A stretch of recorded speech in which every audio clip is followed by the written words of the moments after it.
सभी किसान भाइयों को नमस्कार। जय किसान कृषि इस YouTube चैनल में आपका फिर से एक बार स्वागत है। आज का जो हमारा वीडियो है तो वो पिछले 8-10 दिन में हमारे व्हाट्सएप ग्रुप के माध्यम से जो किसान प्रॉब्लम पूछते हैं तो उस प्रॉब्लम के अनुसार क्या सोल्यूशन होना चाहिए, इसके लिए हमने ये आज का वीडियो बनाया है।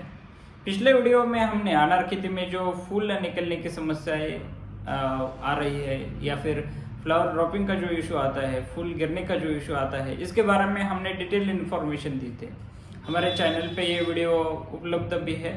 जो कोई किसान है अनार खेती करने वाले जिन्होंने अब तक ये चैनल सब्सक्राइब नहीं किया है तो ये चैनल सब्सक्राइब कर सकते हैं। इस माध्यम के जरिए अनार खेती में जो भी आपको प्रॉब्लम आते हैं, जो भी समस्याएं किसानों की ओर से पूछी जाती है, तो इनका सॉल्यूशन देने के लिए हमने इनका जवाब देने के लिए हमने ये चैनल चालू किया है।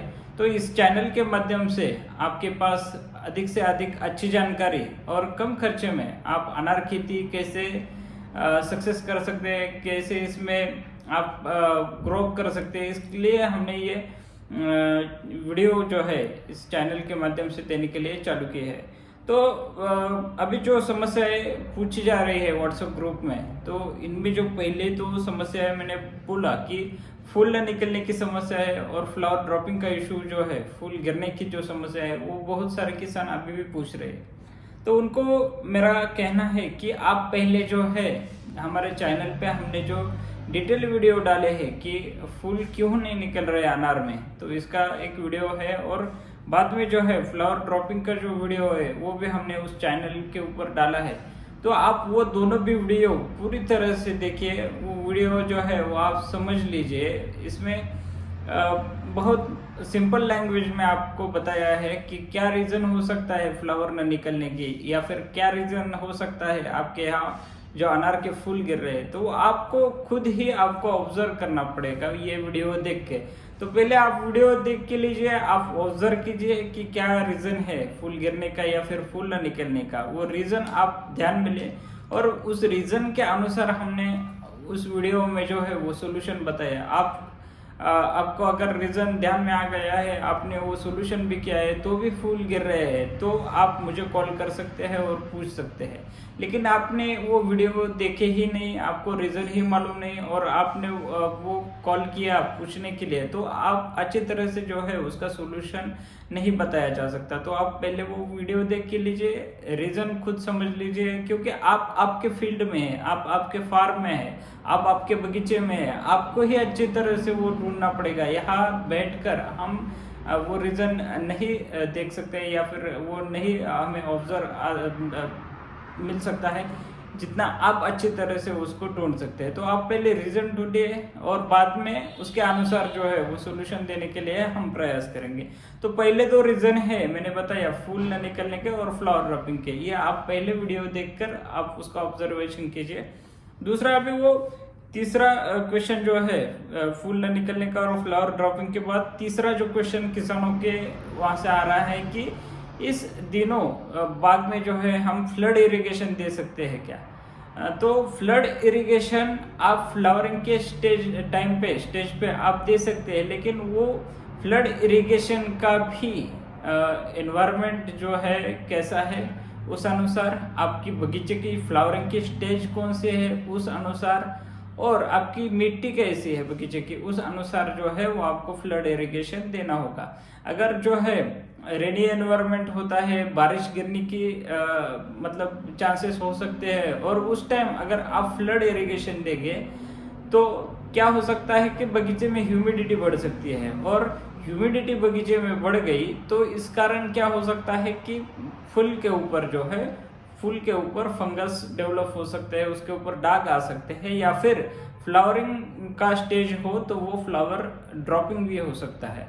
तो आपको आपकी बगीचे की स्टेज जो है फूल निकलने के अर्ली स्टेज में अगर आपने फ्लड इरिगेशन दिया तो दिक्कत नहीं, और बाद में अगर फूल सेट हो गया है अच्छी तरह से, अगर वो गिरने के चांसेस नहीं है, 70 to 80% आपका बगीचा सेट हो गया है, तो भी फ्लड इरिगेशन जो है अगर आप देते हैं तो उसमें कुछ दिक्कत नहीं आती। लेकिन बारिश गिरने की संभावना है और उस टाइम अगर आपने फ्लड इरिगेशन दिया है तो उसमें जो है वो ह्यूमिडिटी बढ़ के फ्लावर ड्रॉपिंग का वगैरह इशू आ सकता है, या फिर फूल के ऊपर जो है वो दाग भी जो उसके ऊपर दिख सकते हैं, फंगस के दाग भी जो है उसके ऊपर आ सकते हैं। तो वो आप ऑब्जर्व कीजिए कि बारिश की संभावना नहीं है तो आप फ्लड इरिगेशन दे सकते हैं, और अर्ली स्टेज में फ्लावरिंग की आप दे सकते हैं, या फिर लेटर उसमें आपका बगीचा पूरी तरह से एक 70 to 80% आपका बगीचा सेट हो गया है, 70 से 80 तक के आपके फूल जो है वो सेट हो गए, तो उसके बाद आप जो है फ्लड इरिगेशन दे सकते हैं।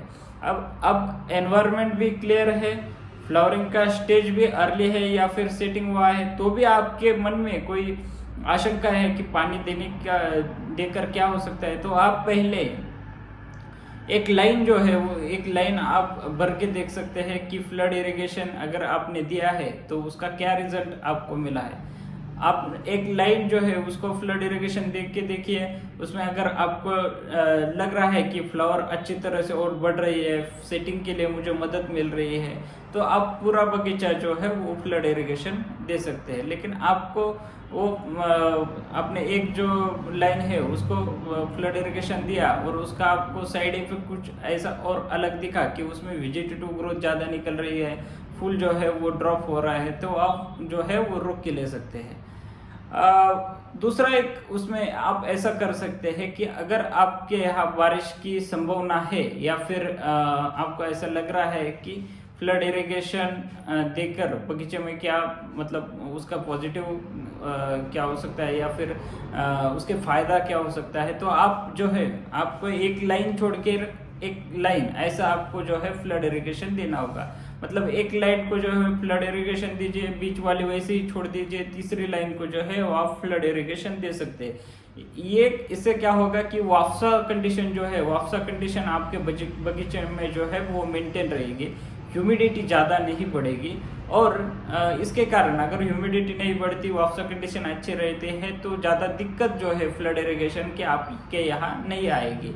लेकिन आपने पूरा जो बगीचा है, पूरा बगीचे में पूरी लाइन में अगर फ्लड इरिगेशन दिया है और उसके कारण अगर ह्यूमिडिटी वगैरह बढ़ती है, तो वो फ्लावर ड्रॉपिंग का वगैरह जो है वो इशू आपके बगीचे में आ सकता है। मतलब आपके मन में अगर कंफ्यूजन है कि फ्लड इरिगेशन दे या ना दे, तो आप पहले एक लाइन जो है वो भर के देखिए, और उस लाइन में आपको दिख रहा है पॉजिटिव चेंजेस जो उसका फायदा आपको मिल रहा है, तो आप पूरे बगीचे में फ्लड इरिगेशन दे सकते हैं। लेकिन फ्लड इरिगेशन देते वक्त आप एक लाइन को पानी दीजिए, दूसरी लाइन छोड़ दीजिए, तीसरी लाइन को पानी दीजिए, चौथी लाइन छोड़ दीजिए, ऐसा आप कीजिए। और बाद में एक 5-6 दिन में जो लाइन बचे हुए थे जिसको आपने पानी नहीं दिया तो उसको पानी दीजिए, जिसको पिछले वक्त दिया था उसको मत दीजिए। जो बाकी जो लाइन बाकी है पानी देने की, तो आप उसको फ्लड इरिगेशन दे सकते हैं। इस अनुसार जो है आपको अच्छा रिजल्ट जो है फ्लड इरिगेशन का मिल सकता है। मैं फिर से रिवाइज करता हूँ कि अगर आपको फ्लड इरिगेशन देना है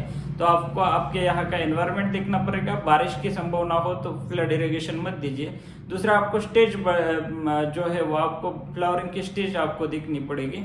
अर्ली फ्लावरिंग में आप दे सकते हैं, और लेट फ्लावरिंग में मतलब सेटिंग अगर हो गया है कंप्लीट तो आप फ्लड इरिगेशन दे सकते हैं।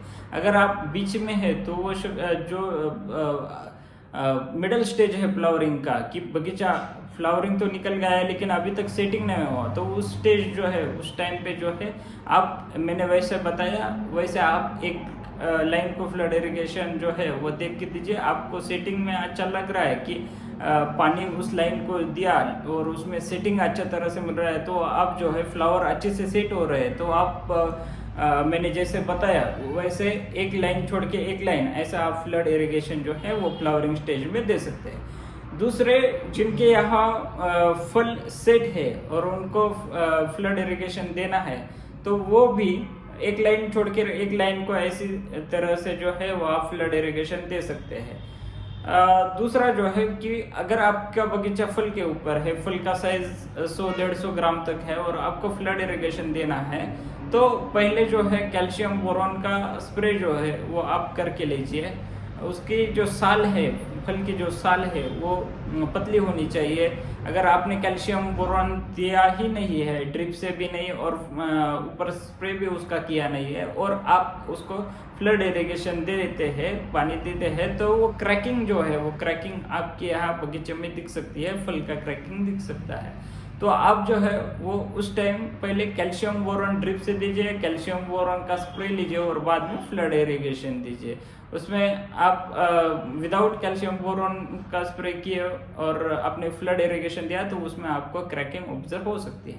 जिन बगीचों में बैक्टीरियल ब्लाइट का अटैक है या फिर फिजरियम विल्ट हम जिसे बोलते हैं कि मर रोग जिसे हम मराठी में बोलते हैं कि झाड़ पीला पड़ के जो है वो सूख जाता है और पूरा विल्ट उसमें आ जाता है, तो उस बगीचे में जो है बैक्टीरियल ब्लाइट वाली और फिजरियम विल्ट वगैरह जिस बगीचे में आपको दिख रहा है, तो इस बगीचे में जो है वो आप फ्लड का इरिगेशन ना दीजिए तो वो आपको अच्छा रहेगा। अगर आपके बगीचे में बैक्टीरियल ब्लाइट का तेले का अटैक है और अगर आपने फ्लड इरिगेशन दिया तो उसमें वो जो अटैक है वो बढ़ सकता है, और विल्ट का भी अटैक जो है वो विल्ट का भी अटैक बढ़ सकता है। तो इसकी वजह से अगर आपके यहाँ पानी की अवेलेबिलिटी है लेकिन आपके बगीचे में बैक्टीरियल ब्लाइट या फिर जो विल्ट का है, विल्ट का प्रॉब्लम है, तो आप फ्लड इरिगेशन जो है वो फ्लड इरिगेशन ना दिए तो अच्छा होगा। तीसरा प्रॉब्लम मैंने बताया, और इसके बाद जो है चौथा प्रॉब्लम जो है वो हर्बिसाइड के बारे में है। अगर आपके बगीचे में जो है वो तन है और आपको जो हर्बिसाइड स्प्रे करना है तो आप बेटर वे, जब तक आपका बगीचा सेट नहीं होता तब तक आप कोई भी हर्बिसाइड का, कोई भी तणनाशक का यूज जो है आप मत कीजिए। अगर आपका बगीचा पूरी तरह से सेट हो गया है, 100% आपका बगीचे में सेटिंग हो गई है, तो इसके बाद जो है आप राउंड अप का वगैरह जो है इस्तेमाल कर सकते हैं।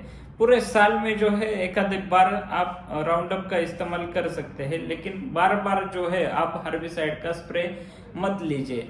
आपको अगर आपके यहाँ मतलब बगीचा आपका छोटा है, 1-2 एकड़ का है, तो आप लेबर के मतलब लेबर का यूज करके जो है वो आप तन जो है वो निकाल सकते हैं। बहुत बढ़िया बगीचा है तो आप ब्रश कटर का वगैरह इस्तेमाल कर सकते हैं। 5-6 एकड़ का ऊपर बगीचा है तो आप हर्बिसाइड का वगैरह स्प्रे कर सकते हैं। लेकिन हर्बिसाइड जो है, हर्बिसाइड मारने का स्टेज या फिर लेबर के माध्यम से जो है वो तन अगर निकालना है आपको, तो वो सेटिंग के बाद आप वो कीजिए। आपका बगीचा फ्लावरिंग कंडीशन में है और आप लेबर के माध्यम से अगर तन निकलते हैं और उसका रूट जोन जो होता है, व्हाइट रूट जोन आप बोलेंगे, तो वो रूट जोन में अगर आप कोई मूवमेंट करेंगे तो इसका मतलब डिसएडवांटेज ऐसा होगा कि वो फ्लावर ड्रॉपिंग वहां पे हो सकती है।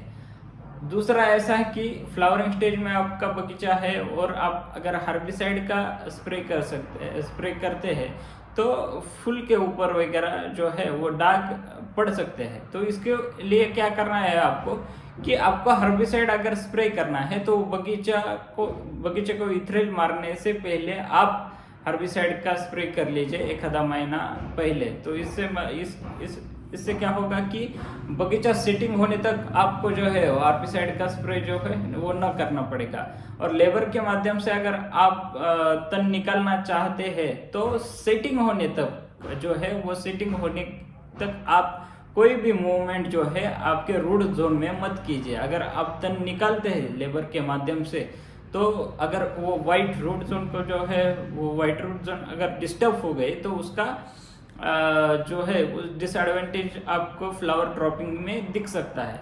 यानी कि बगीचा आपका सेटिंग होने तक जो है अच्छी तरह से 80 से 90% तक सेटिंग होने तक आप उसको जो है हर्बिसाइड का स्प्रे मत लीजिए या फिर लेबर के माध्यम से वगैरह वो तन मत निकालिए। अब उसमें जो है 5वां जो प्रॉब्लम है तो वो फल के साइज के लिए बहुत सारे किसानों ने पूछा है कि फल का साइज अगर बढ़ाना है तो क्या करना पड़ेगा। तो फल के साइज के लिए आपको लिक्विड फर्टिलाइजर का जो है इस्तेमाल करना पड़ेगा। लिक्विड फर्टिलाइजर यानी 1261 जिसे हम बोलते हैं कि 1261 ये जो ग्रेड है, 052 34 ये ग्रेड है, 1340 13 जो ग्रेड है, लास्ट में 0050 जो ग्रेड है, ये ग्रेड जो है वाटर सोल्यूबल की, इसका हमें अच्छी तरह से शेड्यूल डिजाइन करना पड़ता है। मतलब एक महीने में अगर हम बोलते हैं कि एक महीने में 4 वीक है और हर वीक में अगर हम 3 बार पानी देते हैं तो 2 पानी में जो है, हर 2 पानी में हमको कोई ना कोई वाटर सोल्यूबल या फिर कोई ना कोई माइक्रोन्यूट्रिएंट या फिर जिसे हम बोलेंगे मैग्नीशियम सल्फेट वगैरह जो है, या फिर बैक्टीरिया का यूज़ जो है, बैक्टीरिया का यूज़ जो है हमें उस शेड्यूल में डिज़ाइन करना पड़ता है। तो ये हमारे माध्यम से जो भी किसान है उनको हम ये ड्रिप का शेड्यूल जो है वो डिज़ाइन करके लेते हैं। डिज़ाइन जो मतलब क्या कब क्या छोड़ना है तो वो आपको बताया जा सकता है। तो इस शेड्यूल का फ़ायदा क्या होता है कि मैंने बहुत सारे किसानों को बताया है कि NPK ये जो है नाइट्रोजन है, फास्फोरस है, पोटैश है, ये हमारे फल को ग्रो करता है, उसका साइज बनाता है। अगर आप जो है उसको अच्छी तरह से शेड्यूल करके वो देंगे, थोड़ा थोड़ा देंगे, तो एक 5-6 महीने में 7 महीने में जो है जब आपका बगीचा हार्वेस्ट के लिए आ जाता है तो बहुत अच्छे साइज और बहुत अच्छा कलर ग्लेजिंग उसमें आ जाती है। लेकिन आपने पहले 4 महीने 5 महीने तक उसको कोई दिया ही नहीं, बेसल डोज आपने अच्छी तरह से भरा ही नहीं, जब कैल्शियम बोरॉन की रिक्वायरमेंट है तब आपने उसको दिया ही नहीं, माइक्रोन्यूट्रिएंट आप जब पत्ती झाड़ की पीली पड़ने लगती है तब आप माइक्रोन्यूट्रिएंट वगैरह उसको देंगे। और मतलब आपका शेड्यूल उसमें फिक्स नहीं है। मतलब कोई साइज के लिए आपको बता रहा है कि ये लिक्विड छोड़ रही है, आपने वो छोड़ा, कोई ये बता रहा है कि वो छोड़िए, आपने छोड़ा, लेकिन आप उसमें कंसिस्टेंसी नहीं है। उसमें आप एक बार छोड़ते हैं, बीच में एक आधा वीक या फिर 2-4 हफ्ते उसको कोई देते ही नहीं है। ऐसा आप करेंगे तो उसमें साइज जो है, फल का साइज आपको नहीं मिलेगा। तो आपको वो शेड्यूल जो है वो आपको डिजाइन करना पड़ेगा। मैंने बहुत अच्छे मतलब कोई सक्सेसफुल फार्मर जो है 50 एकड़ वाले, 100 एकड़ वाले, तो उनके यहाँ जो है मैंने देखा है कि फर्टिलाइजर का जो है शेड्यूल फिक्स रहता है। और फर्टिलाइजर का शेड्यूल आप अच्छी तरह से देंगे तो उसमें जो है आपका खर्चा भी बचेगा और फल का साइज भी अच्छी तरह से होगी। आपने कोई दिया ही नहीं 5 महीने तक उसको, और लास्ट में आपने कोई साइज के लिए आप पूछते हैं कि क्या देना पड़ेगा, साइज के लिए कौन सा दवाई मारनी पड़ेगी, तो एकाएक ही उसकी साइज नहीं होगी। आपको उसमें कंसिस्टेंसी रखनी पड़ेगी। हर वीक में उसको खाने के लिए कुछ देना पड़ेगा। जब तक आप उसको खाने के लिए हर हफ्ते में देंगे नहीं तब तक वो जो है अच्छी तरह से ग्रो करेगा नहीं। जैसे आदमी का है वैसे ही जो है प्लांट्स का है, उसको हर हफ्ते में आपको कुछ ना कुछ देना पड़ेगा और उसमें भी आपको वेरिएशन करना पड़ेगा। मतलब रोज एक सब्जी हम नहीं खाएंगे, वैसे ही प्लांट को जो है रोज एक दवाई, मतलब रोज एक आपने वाटर सोल्यूबल दिया तो उसको जो है वो अच्छी तरह से रिजल्ट नहीं आएगा। आपको उसको बदल बदल के देना पड़ेगा। मतलब कभी तो वाटर सोल्यूबल देना पड़ेगा, कभी कैल्शियम बोरोन देना पड़ेगा, कभी मैग्नीशियम सल्फेट देना पड़ेगा, कभी बैक्टीरिया का यूज करना पड़ेगा। तो वो शेड्यूल जो है वो आपको अच्छी तरह से डिजाइन करना होगा। ये शेड्यूल हमारे माध्यम से भी आपको अच्छी तरह से डिजाइन करके देंगे। तो इस माध्यम से आप अगर छोड़ेंगे उसको, वो शेड्यूल के अनुसार आप वो वाटर सोल्यूबल वगैरह देंगे, फर्टिलाइजर देंगे, तो बहुत अच्छी साइज आपको कम से कम खर्चे में बगीचे में मिलेगी। और आपको ये मतलब ध्यान में आ जाएगा कि अगर वो शेड्यूल फॉलो करते हैं तो आपको फ्लावरिंग के लिए भी और फल के साइज के लिए भी और अगले सीजन में भी उसका जो है फायदा आपकी जमीन के लिए भी रहेगा और पौधों के लिए भी रहेगा। तो साइज के लिए मैंने बोला कि आपको ये शेड्यूल फॉलो करना पड़ेगा। एकाएक ही उसमें साइज बढ़ाने वाला कोई दवाई अनार में तो अभी तक नहीं है।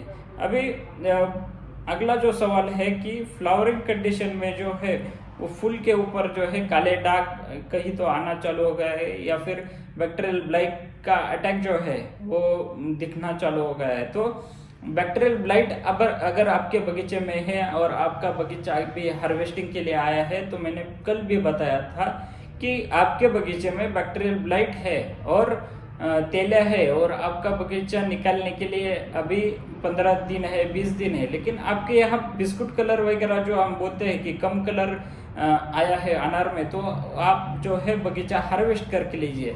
आप रेट बढ़ने का इंतजार करेंगे और जो एनवायरनमेंट है, वातावरण अगर थोड़ा सा भी खराब हो जाए तो वो क्रैकिंग जो है बहुत सारी बढ़ जाती है।